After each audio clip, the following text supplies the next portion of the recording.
₹60 litre आपको उस वक्त महंगा दिखता था, आज वो 100 में बेचते हुए कहते हो कि साहब श्रीलंका में देखो कितने में बिक रहा है, पाकिस्तान में कितने में बिक रहा है। ₹400 का सिलेंडर यहां 1200 में बिकता है तो आप पलट कर कहते हो कि श्रीलंका में 2000 का बिक रहा है, पाकिस्तान में 2000 का बिक रहा है। ये स्तर बना दिया आपने मेरे देश का। और ये है 9 साल 9 सवाल, 9 साल 9 सवाल।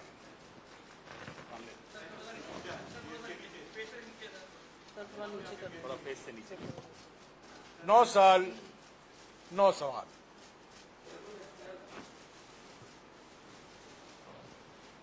9 years 9 questions। 9 साल 9 सवाल। मैं अभी पहले पवन से और बाद में सुप्रिया से गुजारिश करूंगा कि वो आपको संबोधित करें। धन्यवाद जयराम जी। आज दरअसल प्रधानमंत्री को माफी दिवस मनाना चाहिए। पिछले 9 साल जिनका लेखा जोखा अभी जयराम रमेश जी ने आपके सामने रखा, उस लेखा जोखा को अगर आप देखते हैं तो आज सिर्फ और सिर्फ मिच्छामी दुक्कड़म कहना चाहिए प्रधानमंत्री को। इसके अलावा और 2 शब्द के अलावा तीसरा नहीं बोलना चाहिए। प्रत्येक हिंदुस्तानी से, प्रत्येक भारतीय से जिसके साथ विश्वासघात हुआ, उससे वो माफी मांगे। जो अगर आप लोग नेटफ्लिक्स देखते हैं, फिक्शनल नॉवेल्स पढ़ते हैं तो लिखा हुआ आता है ये काल्पनिक है। पिछले 9 साल में जितनी बातें इन्होंने की, अपने मैनिफेस्टोज में की, अपने वादों में की, अपने भाषणों में की, अपने मन की बात में की, तमाम बातें काल्पनिक थी। उनका हकीकत से दूर दूर तक कोई लेना देना नहीं था। मेरी और आपकी जिंदगी पर उसका कोई प्रभाव नहीं पड़ा। तो इसलिए हम उनसे मांग कर रहे हैं कि आप, जब हम आपसे पिछले 9 साल का हिसाब मांगते हैं तो आप अब 900 साल पीछे मत ले जाइए इतिहास में कि 900 साल पहले ये हुआ था, 800 साल पहले ये हुआ था, 700 साल पहले। किसी को कोई रुचि नहीं।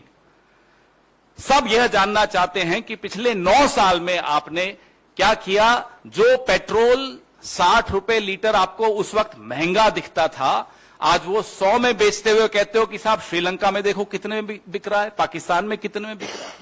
₹400 का सिलेंडर यहां 1200 में बिकता है तो आप पलट कर कहते हो कि श्रीलंका में 2000 का बिक रहा है, पाकिस्तान में 2000 का बिक रहा है। यह स्तर बना दिया आपने मेरे देश का। इसलिए आपको माफी मांगनी चाहिए भारत से।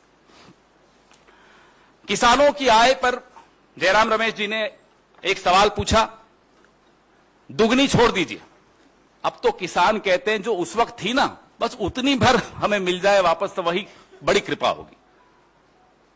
उतनी भी नहीं छोड़ी जो 2014 से पहले मिलती थी। आप दुगनी की बात करते हैं। इसलिए हम कहते हैं कि काल्पनिक है आपकी हर बात।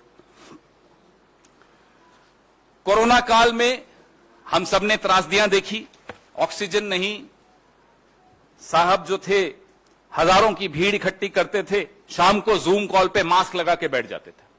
यह असलियत है इस सरकार की। असली चेहरा कुछ और जब वक्त आता है तो मुखौटा।